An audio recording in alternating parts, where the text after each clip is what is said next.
तो क्लास अब हम देखेंगे चैप्टर नंबर 14 में ग्रुप डेटा को हम कैसे सॉल्व कर, ग्रुप डेटा को कैसे अरेंज, कैसे रिप्रेजेंट और किस तरीके से उसका मीन मीडियन मोड निकाल सकते हैं। अनग्रुप डेटा को तो मैंने आपको सब कुछ रिवाइज करा दिया, ठीक है। तो सबसे पहले बात करते हैं मीन की।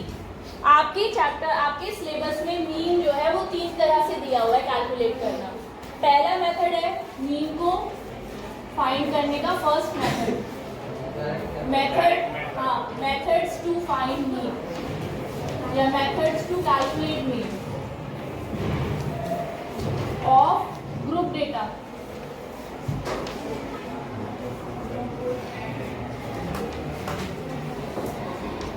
इट इज फर्स्ट मेथड है डायरेक्ट मेथड, आप कह सकते हो सबसे सिंपल। सेकेंड मेथड है अज्यूम्ड मीन मेथड, और थर्ड मेथड है स्टैंडर्ड डेविएशन मेथड।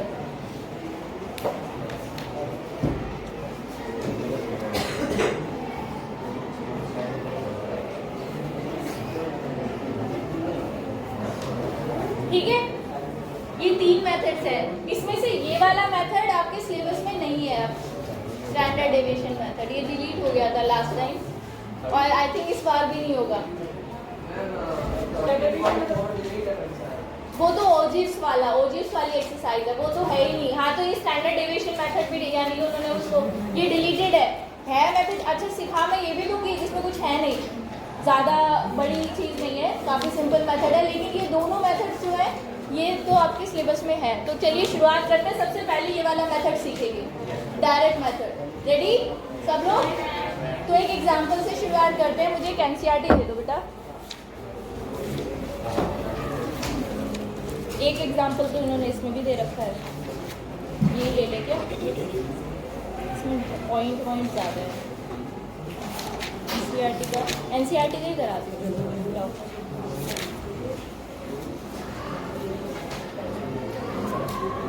अच्छा, यही वाला एग्जांपल है।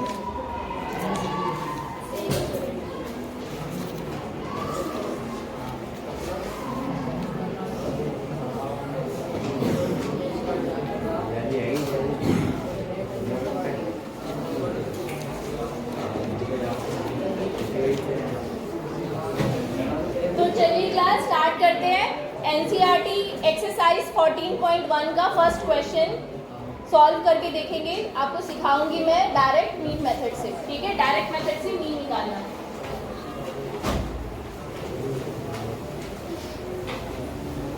एक्सरसाइज 14.1 क्वेश्चन नंबर 1 सब लोग अपनी बुक में देखेंगे।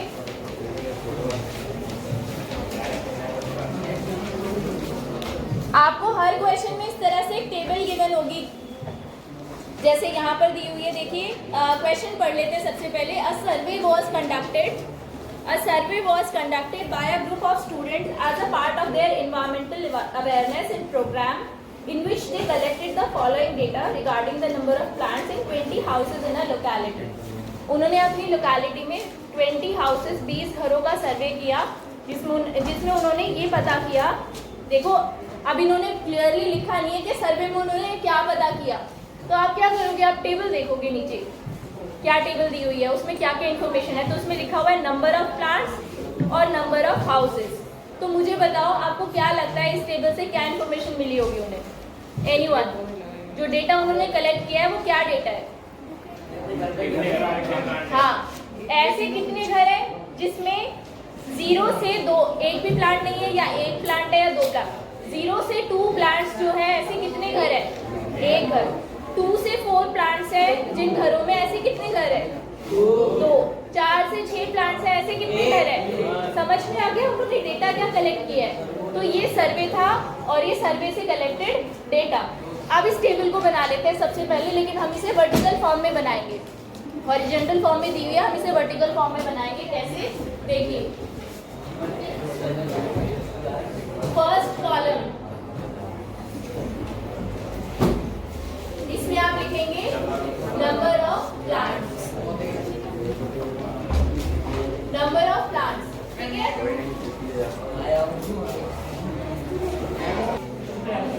तो नंबर ऑफ हाउसेस, बट यहाँ ब्रैकेट में आपको ध्यान रखना है, यहाँ पे आप डायरेक्टली ये भी लिख सकते हैं, ये जो डेटा है ना बेटा क्लास इंटरवल्स, यहाँ पे क्या लिखेंगे हम, क्लास इंटरवल लिखेंगे। और अभी नंबर ऑफ हाउसेस की बजाय हम यहाँ पर क्या लिखेंगे, मिड, हाँ क्या बोलते हैं उसको, फ्रीक्वेंसी नहीं, फ्रीक्वेंसी की जरूरत पड़ेगी अभी आगे पड़ेगी। अभी देखो यहाँ पे क्या लिखा है, हमें क्लास इंटरवल लिखना है 0 से 2, 2 से 4, 4 to 6, 6 to 8, 8 to 10, 10 to 12 और 12 to 14, ये क्लास इंटरवल है। इसके बाद हम निकालते हैं क्लास मार्क। क्या निकालते हैं, क्लास मार्क, उसको ही एक्सआई कहते हैं, ठीक है, उसी को एक्सआई कहते हैं। तो क्लास मार्क कैसे निकालते हैं, देखिए क्लास मार्क एक्सआई कैसे निकलता है, upper limit plus lower limit divided by 2, ये एक्सआई का फॉर्मूला होता है, समझ में आ गया। तो कैसे निकालेंगे, यहाँ लिख रही हूँ मैं साइड में, XI is lower limit plus upper limit divided by 2, और हर क्लास इंटरवल के लिए क्लास मार्क अलग होगा, ठीक है। जैसे फर्स्ट वाले के लिए देखो तो 0 + 2, 2 डिवाइडेड बाय 2, क्लास मार्क क्या हो गया 1, 2 + 4 6 डिवाइडेड बाय 2 3, 2 कैसे आ गया, 6 डिवाइडेड बाय 2 3 आएगा ना, 4 + 6 10 डिवाइडेड बाय 2, समझ में आ रहा है क्या, लोअर लिमिट और अपर लिमिट को ऐड कर रहे हो, 2 से डिवाइड कर रहे हो, 4 + 6 10 डिवाइडेड बाय 2 5। अगर आप ध्यान से देखो तो बेसिकली ये इसके बीच का पॉइंट मिल रहा है ना, तो 6 7 होगा, इसका 9 होगा, 11 13, ये हो गया क्लास मार्क, यानी एक्सआई हमारे पास आ गया, ठीक है। अब हमें लिखनी है फ्रीक्वेंसी। फ्रीक्वेंसी बताओ जरा, एफआई कितनी कितनी है, एफआई बताइए, 1 एक बच्चा बोलो, हाँ बताओ बेटा, 1 सेकेंड क्लास इंटरवल की फ्रीक्वेंसी कितनी है 2, अच्छा 1 5 6 2 3। अब हम क्या करना है, हमें देखो आप फॉर्मूला लिख लेते हैं जरा, तब हमें पता चल जाएगा हमें क्या कैलकुलेट करना है। मीन निकालने का फॉर्मूला मैंने आपको बताया था, डायरेक्ट मेथड से होता है, sigma FI XI divided by sigma FI, यानी अच्छा सिग्मा का मतलब क्या है, यहाँ पे सिग्मा का मतलब होता है सम, समेशन का साइन है ये, ठीक है। और यहाँ पर एक्चुअली अगर मैं आपको पूरा लिखकर बताऊं तो यहाँ पर आई जो होता है ना, ये जो आई लिख रहे हो इसके नीचे, ये आई की रेंज होती है 1 से लेके n तक, ये यहाँ पर हम इस तरीके से लिखते हैं, i = 1 up to i = n। इसका क्या मतलब है, थोड़ा सा और डिटेल में अगर बताओ, i की वैल्यू यहाँ पर बदलती रहेगी और डेटा आपको अलग अलग मिलता रहेगा, कब तक, जब तक n पूरे नहीं हो जाते, नंबर ऑफ ऑब्जर्वेशन कंप्लीट नहीं हो जाती। कितने सर्वे हुए हैं 20, तो यहाँ पे 20 एफआई एक्सआई मिलेंगे, उनका सम है सिग्मा।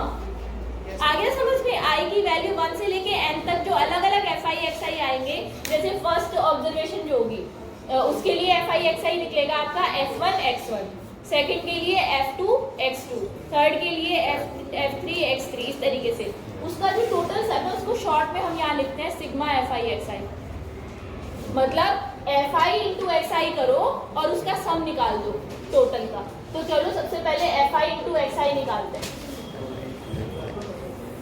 एफआई इंटू एक्सआई का मतलब है एफआई वाला कॉलम में जो डेटा है इंटू एक्सआई, उनका मल्टीप्लिकेशन करके यहाँ लिखो, तो ये रहा एफआई और ये रहा एक्सआई, 1 × 1 1, 3 × 2 6, 5 × 1 5, 7 × 5 35, 9 × 6 54, 11 × 2 22, 13 × 3 39। आ रहा है ना सबको समझ में, यहाँ तक आ गया पूरा।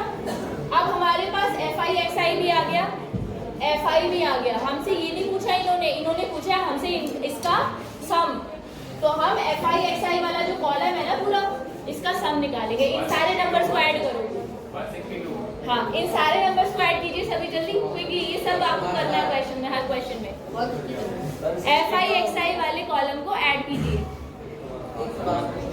जिन्होंने कर लिया बहुत बढ़िया, जिन्होंने नहीं किया मैं बता रही हूँ। ये है सिग्मा FI यहाँ पे मिलेगा आपको सिग्मा FI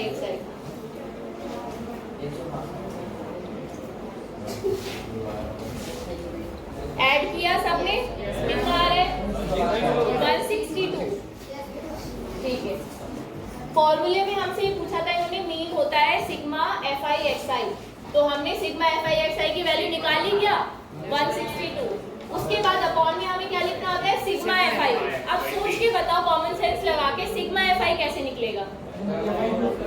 FI वाले कॉलम का प्लस करके, सिग्मा का मतलब सम होता है, तो FI वाला जो कॉलम है उसका सम कर दो, बताओ कितना आया। ये हमेशा सिग्मा FI टोटल वही नंबर ऑफ आइटम्स मिलेंगे जो अब जिसका हमने सर्वे किया है। तो यहाँ पे कितने घरों का सर्वे किया था 20।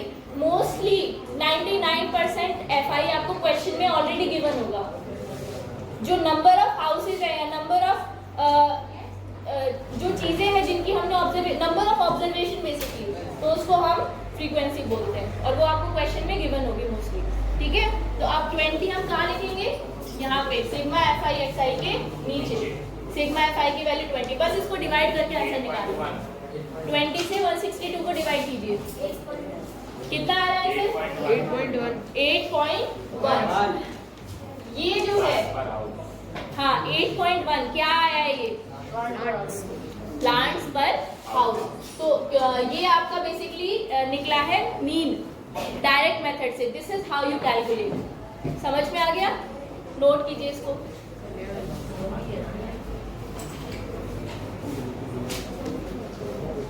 तो अब मैं आपको प्रैक्टिस के लिए क्वेश्चन दे रही हूँ। ये क्वेश्चन बोर्ड एग्जाम में पूछा हुआ है, 2020 के बोर्ड एग्जाम में पूछा हुआ है स्टैंडर्ड के पेपर में।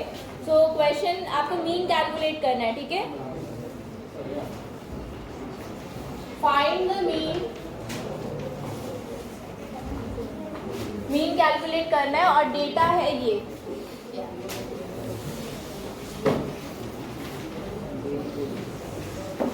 क्लास इंटरवल्स दिए हुए हैं और फ्रीक्वेंसी दी हुई है।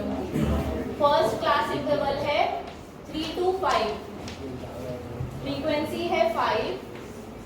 नेक्स्ट क्लास इंटरवल है 5 to 7, फ्रीक्वेंसी है 10। Next 7 to 9, frequency is 10 again. Then 9 to 11, frequency is 7। Last class interval है 11 to 13, फ्रीक्वेंसी इज 8। आपको इस डेटा का मीन कैलकुलेट करना है। मीन कैलकुलेट करना है। This is very important question. And obviously अभी तक सिर्फ आपने डायरेक्ट मेथड सीखा है, तो डायरेक्ट मेथड से ही कैलकुलेट करेंगे, ठीक है? तो क्लास एक बहुत इंपॉर्टेंट बात आपको बताती हूँ। बेसिकली मैंने आपको बताया था कि मीन, मीडियन, मोड ये तीनों ही सेंट्रल टेंडेंसीज होती हैं। तो जैसे आपने ये सीखा था अनग्रुप्ड डेटा में, प्रिया बात सुन लो, बहुत इंपॉर्टेंट बात बता रही हूँ। अनग्रुप्ड डेटा के केस में आपने देखा था कि मोड वो डेटा होता है, वो ऑब्जर्वेशन होती है जिसकी फ्रीक्वेंसी सबसे ज़्यादा होती है। तो मोड तो बड़े आराम से बता सकते हो किसी डेटा का, ठीक है? इन जनरल जिस डेटा की, जिस ऑब्जर्वेशन की फ्रीक्वेंसी सबसे ज़्यादा होती है, लगभग उसके आसपास ही मीन, मीडियन, मोड की वैल्यू आती है। तो अगर आप यहाँ पर देखो, सबसे ज़्यादा जो फ्रीक्वेंसी है 5 to 7 वाले ग्रुप में आ रही है, 7 to 9 वाले ग्रुप में आ रही है। तो आपकी जो मीन, मीडियन, मोड तीनों जो वैल्यूज आएंगी ना, वो इसी रेंज में आएंगी। यहाँ तो फिर भी 2 क्लास इंटरवल ऐसे निकल आए हैं जिनकी फ्रीक्वेंसी सेम आ गई है। किसी किसी डेटा क्वेश्चन में, मोस्टली क्वेश्चन में आपको ऐसा एक क्लास इंटरवल मिलेगा जिसकी फ्रीक्वेंसी सबसे ज़्यादा होगी। तो आपका जो मीन, मीडियन, मोड निकल के आएगा ना, फाइनली आप देखना वो कहीं ना कहीं उसी रेंज में लाई करेगा। ये एक ट्रिक है ये चेक करने की कि आपका आंसर करेक्ट है या नहीं। समझ में आया? ठीक है। तो क्लास देखिए, इस वाले क्वेश्चन को मैं बोर्ड पे एक्सप्लेन कर रही हूँ, हालांकि ऑलमोस्ट आप लोग सभी सॉल्व कर चुके हो। स्टिल हम एक बार देख लेते हैं बोर्ड पर टेबल कैसे बनेगी, क्योंकि अभी एक ही क्वेश्चन किया है हमने इसका, तो सफिशिएंट प्रैक्टिस के लिए और एग्जाम्पल्स लेने हैं। सबसे पहले टेबल में मैंने आपको बताया था हम लिखते हैं क्लास इंटरवल। तो यहाँ पर हम लिखेंगे क्लास। क्लास मुझे बता दो क्या क्या है स्टार्टिंग से? 3 to 5, 5 to, एक बच्चा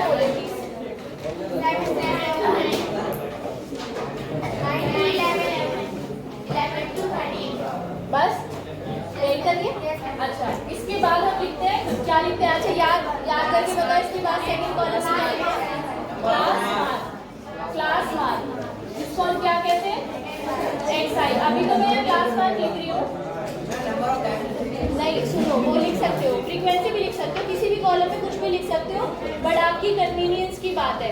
क्लास मार्क अगर इसके साथ में लिखोगे ना तो ऐसे निकालने में आसानी हो जाएगी। अदरवाइज आप यहाँ पे SI भी लिख सकते हो पहले, कोई प्रॉब्लम नहीं है उसमें, ठीक है। तो XI की वैल्यू मैंने बताया था lower limit plus upper limit divided by 2, 3 + 5 8, 8 divided by 2 4। तो इसका तो आप इजीली निकाल सकते हो। इसका कितना आएगा? 6 आएगा, 8 क्लास मार्क आ गया। अब हम निकाल, अब FI बताओ। 5 10 10 7 8। अब हम निकालेंगे FI XI, ठीक है। अब FI into XI बताओ जरा। और कोई नहीं बोलेगा, आप बताइए। हाँ नेक्स्ट, FI into XI करना है, मल्टीप्लाई करनी है। हाँ 80। हाँ भाई वो तीनों आए हैं? Yes sir. यस।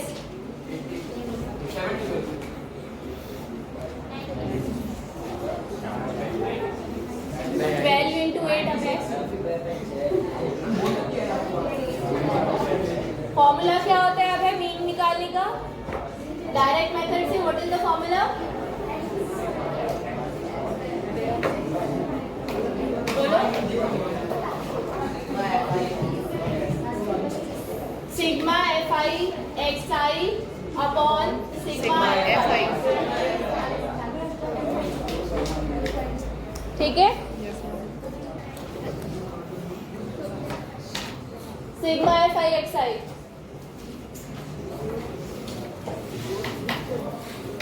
और सिग्मा FI भी निकालेंगे।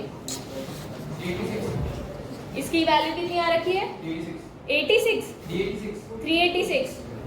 और सिग्मा FI की वैल्यू बताओ ऐड करके।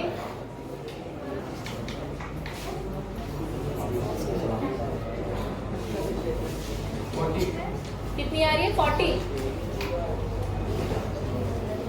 386 डिवाइडेड बाय 40। सिग्मा FI, आपको पता चला मैंने यहाँ 386 क्यों लिखा है?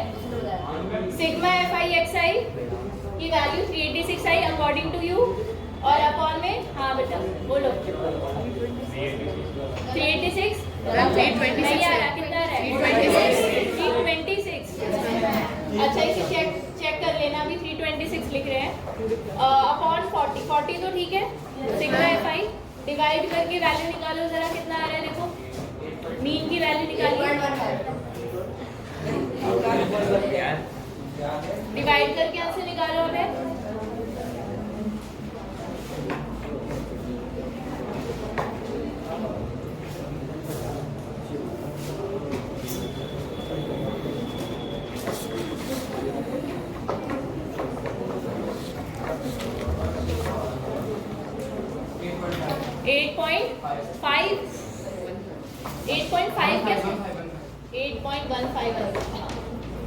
ये इसका फाइनल आंसर है। अभी समझ में आ गया मीन निकालने का मेथड?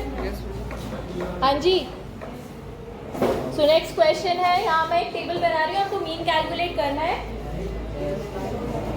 फर्स्ट क्लास इंटरवल है 100 to 110, next is 110 to 120, 120 to 130, 130 to 140 and 140 to 150, ठीक है। और फ्रीक्वेंसी इनकी दी हुई है बेटा 4, 14, 21, 8 and 3। ये फ्रीक्वेंसी दी हुई है, आपको मीन कैलकुलेट करना है।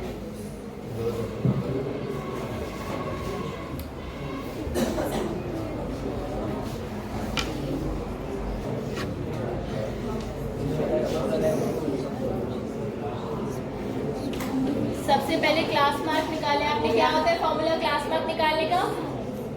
बताओ। Lower limit plus upper limit upon 2। Yes good.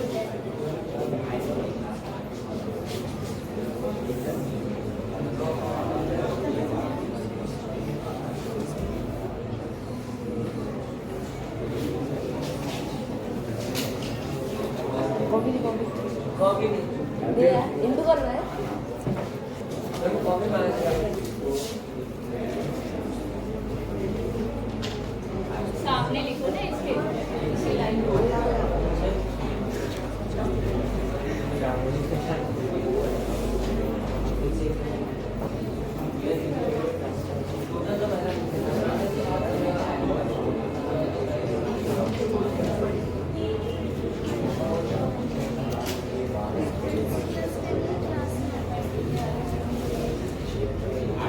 हो गया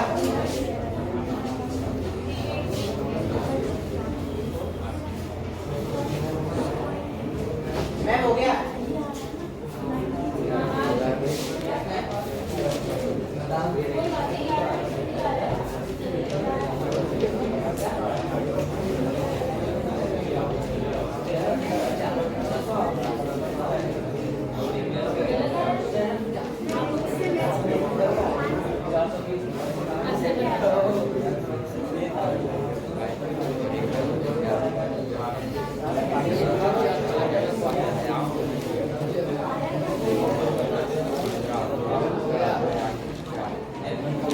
कर लिया बेटा सबने?